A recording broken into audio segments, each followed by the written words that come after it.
નવરાત્રી દરમિયાન વડોદરામાં પોલીસની ખાસ તકેદારી, ડ્રોનથી ચાંપતી નજર. પવિત્ર નવરાત્રીનો તહેવાર શરૂ થઈ ગયો છે.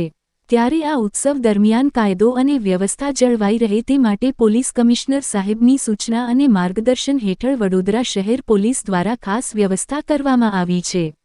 રાત્રિ દરમિયાન કોઈ અનિચ્છનીય ઘટના ન બને તે માટે પોલીસ દ્વારા ડ્રોનનો ઉપયોગ કરીને વિવિધ ગરબા ગ્રાઉન્ડ અને શહેરના અલગ અલગ વિસ્તારોમાં ચાંપતી નજર રાખવામાં આવી રહી છે. આ પગલાંથી નવરાત્રીનો ઉત્સવ શાંતિપૂર્ણ અને સુરક્ષિત રીતે ઉજવાશે તેવી અપેક્ષા છે.